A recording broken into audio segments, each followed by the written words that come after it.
ഏറ്റവും കൂടുതൽ നാടകം അല്ലെ ഏറ്റവും കൂടുതൽ ഡ്രാമ കാണുന്നത് മരണ വീട്ടിലാണെന്ന് അതെന്തുകൊണ്ടായിരിക്കും അങ്ങനെ പറയുന്നത്? കാരണം ഒരാൾ മരിച്ചു കിടക്കുമ്പോ ഒരു സങ്കടം കൊണ്ടായിരിക്കും ഇനി ഒരിക്കലും കാണാൻ പറ്റില്ല കൊലപാതകം ചെയ്തവരവരെ ഈ സ്വന്തം ഭാര്യ അല്ലെങ്കിൽ ഭർത്താവിന്റെ മുമ്പിൽ കരഞ്ഞ് നാടകം കളിക്കണുണ്ടല്ലേ.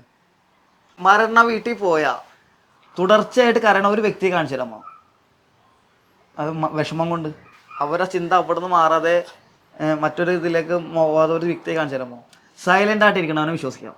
ആരോടും പറയാതെ കരയാതെ പൊട്ടിക്കരയാതെ സൈലന്റ് ആയിട്ടിരിക്കുന്ന ഒരാളുണ്ടെങ്കിൽ അവരെ വിശ്വസിക്കാം. മനസ്സിൽ കുറച്ച് നേരം ഉണ്ട്.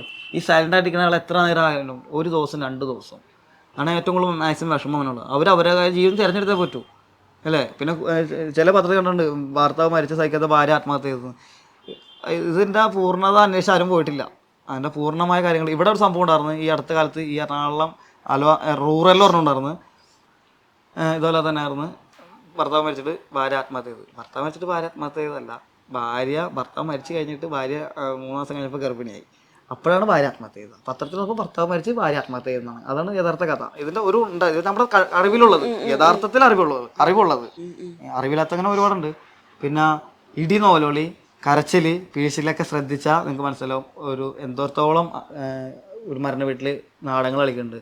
കൂടുതലും പേരും മരണപ്പെട്ട വ്യക്തിയുടെ കാര്യങ്ങളാണ് അവർ സംസാരിക്കുന്നത്. ബാക്കിയുള്ള കാര്യങ്ങളാണ് കൊച്ചിൻ്റെ ഉൾപ്പെടെ ഭാര്യയുടെ ഉൾപ്പെടെ കുടുംബത്തിൻ്റെ ഉൾപ്പെടെ ഭദ്രതയെക്കുറിച്ചാണ് അവർ സംസാരിക്കണം. മരിച്ചെടുക്കണ മനുഷ്യൻ അടക്കം ചെയ്യണമെന്നുള്ള കാര്യമാണ് കൂടുതൽ സംസാരിക്കുന്നത്. ചിന്തിച്ചാൽ മതി. ഭാര്യയുടെ അടുത്ത ചിന്ത ഞാൻ എങ്ങനെ ജീവിക്കും, ഞാൻ എൻ്റെ ഈ മക്കളെയും കൂടി ഞാൻ എങ്ങനെ ജീവിക്കും, എൻ്റെ മക്കളായിട്ട് എങ്ങനെ ജീവിക്കും, എവിടെ നിന്ന് മാർഗം കിട്ടും. അന്വേഷണം അതാണ് മനസ്സുകൊണ്ട് അന്വേഷണം അതാണ്. അടുത്ത ഞാൻ എന്ത് ചെയ്യും.